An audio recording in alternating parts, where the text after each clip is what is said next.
Good morning, good afternoon and good evening. जो भी जिस टाइम वीडियो देख रहे हैं उन सब के लिए हेलो एवरीवन, कैसे हो आप सब। आई होप आप सब ठीक होंगे।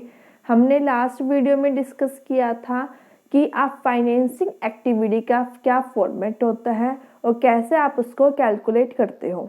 आज हम क्या सीखेंगे, हमने कहा था लास्ट वीडियो में कुछ आपको छोटी छोटी टर्म्स रह गई थी, आज हम वो डिस्कस करेंगे। ठीक है, करें स्टार्ट। चलिए करते हैं। सॉरी, पहली आपकी है प्रोविजन फॉर टैक्स। नोट कर लो आप side by side, provision for tax. ठीक है, अगर आपको प्रोविजन फॉर टैक्स का ओनली बैलेंस गिवन हो, only balance are given means कोई भी आपको एडजस्टमेंट गिवन ना हो, तो क्या करोगे, जो प्रीवियस ईयर का जो बैलेंस होएगा उसको क्या मानोगे, टैक्स पेबल। क्या मानोगे उसको, टैक्स पेबल। और जब करंट ईयर का बैलेंस होएगा उसको क्या मानोगे आप, प्रोविजन फॉर टैक्स। ठीक है, टैक्स पेबल तो क्या करोगे, ऑपरेटिंग एक्टिविटी में माइनस करोगे लास्ट में जाके, और provision for tax net profit before tax में क्या करोगे, ऐड करोगे। तो रिपीट कर देते हैं। अगर आपको प्रोविजन फॉर टैक्स का ओनली बैलेंस गिवन हो, मींस कोई भी आपको एडजस्टमेंट गिवन ना हो, तो क्या करोगे, प्रीवियस ईयर का बैलेंस क्या मान लोगे, टैक्स पेबल। और वो कहां से होएगा आपका, ऑपरेटिंग एक्टिविटी से minus.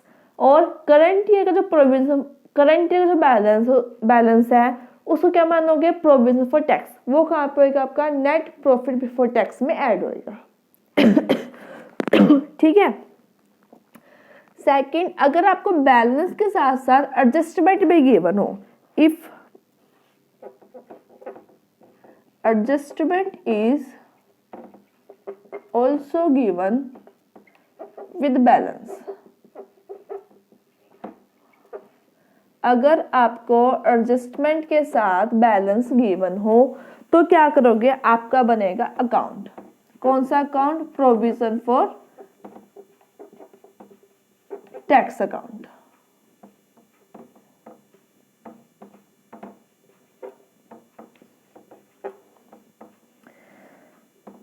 Bye balance brought down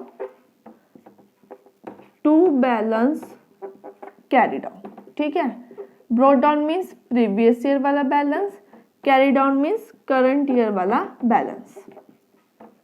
अगर आपको एडजस्टमेंट में या तो गिवन होगा income tax paid, income tax paid, या गिवन होगा प्रोविजन फॉर टैक्स मेड। इन दो में से आपको एडजस्टमेंट में गिवन होगा, क्या गिवन होगा, या तो गिवन होगा इनकम टैक्स पेड या गिवन होगा प्रोविजन फॉर टैक्स मेड। अगर गिवन हो इनकम टैक्स पेड तो कहाँ पे लिखोगे, डेबिट साइड लिखोगे, टू बैंक अकाउंट करके, टू बैंक अकाउंट पेड। करें स्टार्ट। Sorry for disturbance. अगर आपको क्या हो, इनकम टैक्स पेड गिवन हो कहाँ पे, एडजस्टमेंट में, तो क्या करोगे, टू बैंक अकाउंट पेड लिख के यहाँ पे आप उसकी फिगर लिख दोगे। फिर क्या निकालोगे, बैलेंसिंग फिगर निकालोगे। इस साइड का प्लस करोगे, ये वाला माइनस करो, क्या निकलेगी, बैलेंसिंग फिगर। वो कहाँ पे लिखोगे, by statement of P and L, by statement of P and L क्या लिख के, मेड लिख के, और फिर अकाउंट को कर दोगे क्लोज। ये क्या आपकी बैलेंसिंग फिगर है। ठीक है, दोबारा रिपीट करती हूँ, दोबारा सुन लो। अगर आपका provision for income tax paid given हो तो कहाँ पे आएगा, डेबिट साइड आएगा, टू बैंक अकाउंट करके। फिर बैलेंसिंग फिगर कहाँ पे आ जाएगी, क्रेडिट साइड आ जाएगी, क्या लिख के, by statement of P and L made करके। ठीक है, इजी है। अगर क्वेश्चन में क्या गिवन हो, मेड गिवन हो, तो क्या आएगा, by statement of P and L account लिख देंगे मेड। फिर क्या निकलेगी, बैलेंसिंग फिगर निकलेगी पेड वाली। ठीक है, अगर पेड गिवन हो तो मेड निकाल देना, मेड गिवन हो तो पेड निकाल देना।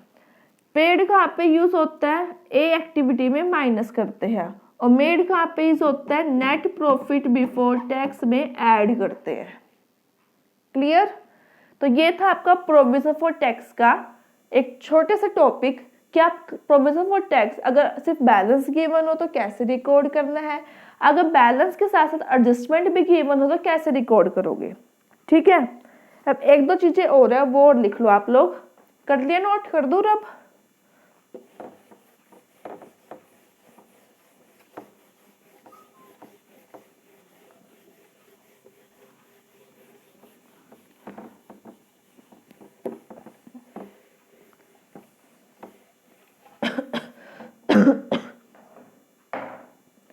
Bank overdraft. अगर आपको बैंक ओवरड्राफ्ट गिवन हो तो ये हमेशा क्या माना जाता है कि लोन कंसीडर किया जाता है, always considered as a loan.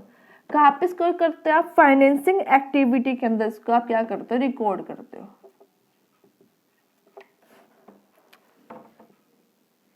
Financing activity में क्या करते हो आप? इसको रिकॉर्ड करते हो। ठीक है, नेक्स्ट है गुडविल। गुडविल, गुडविल अगर क्या हो रही है आपकी वैल्यू इंक्रीज हो रही है गुडविल की, तो क्या करोगे? उसको परचेज मानोगे। और परचेज क्या होती है आपकी? इन्वेस्टिंग में से माइनस होती है। अगर वैल्यू क्या हो रही है आपकी गुडविल की? डिक्रीज हो रही है, तो क्या मानोगे? उसको रिटर्न ऑफ मानोगे। ठीक है, और ये क्या होती है आपकी? ऑपरेटिंग में ऐड होती है। ठीक है, अगर आपकी गुडविल की वैल्यू इंक्रीज हो रही है तो क्या मानोगे? परचेज मानोगे, इन्वेस्टिंग में से कर दोगे माइनस। अगर वैल्यू हो रही है डिक्रीज तो क्या मानोगे? रिटर्न ऑफ मानोगे, क्या करोगे? ऑपरेटिंग में ऐड। गुडविल हो गया। नेक्स्ट है प्रपोज्ड डिविडेंड।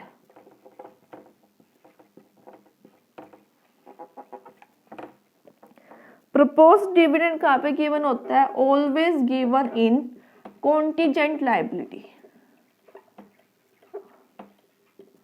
ठीक है, always given in contingent liability.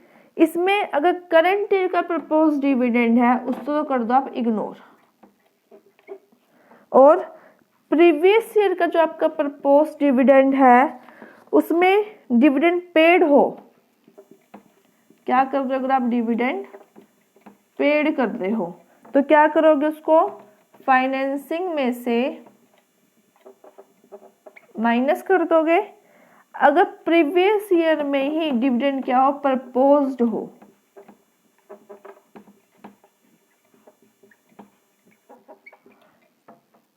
तो क्या करोगे? नेट प्रॉफिट बिफोर टैक्स में ऐड कर दोगे। ठीक है, अब जल्दी से करो, रिकॉर्ड में आ रही हूं।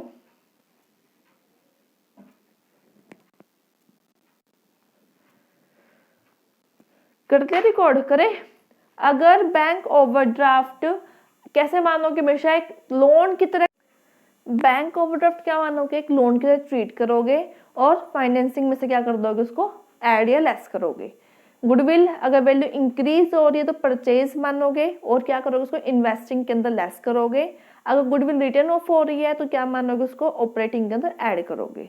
अगर आपकी प्रपोज डिविडेंड है, करंट ईयर मानो इग्नोर, प्रीवियस ईयर में डिविडेंड पेड हो तो फाइनेंसिंग में कर दो लेस, अगर प्रीवियस ईयर में डिविडेंड प्रपोज्ड हो तो कर दो नेट प्रॉफिट बिफोर टैक्स में ऐड। तो ये था आपकी छोटी छोटी टर्म्स। मैंने आपको कैश फ्लो के अंदर 3 एक्टिविटी होती है, तीनों एक्टिविटी समझा दी, कैसे फॉर्मेट बनाते हैं वो समझा दिया, क्या चीजें इंक्लूड होती है वो बता दिया, कुछ छोटी छोटी टर्म्स रह गई थी आज हमने वो भी क्लियर कर लिया। रह गया सिर्फ हमारा एक कंप्लीट क्वेश्चन करना कि किस तरह से क्वेश्चन पेपर में आता है और कैसे आप सॉल्व करोगे, वो मैं आपको और सिखा दूंगी। उसके बाद आपका मेरी तरफ से चैप्टर कंप्लीट हो जाएगा। अगर फिर भी आपकी कोई क्वेरी है तो आप वो मुझे कमेंट करके बता सकते हैं और उस क्वेश्चन के लिए मैं आपकी एक अलग से सेपरेट वीडियो बनाऊंगी। अगर आपको वीडियो अच्छी लगती हो तो वीडियो को लाइक कीजिए, शेयर कीजिए एंड चैनल को सब्सक्राइब कीजिए। Thank you so much.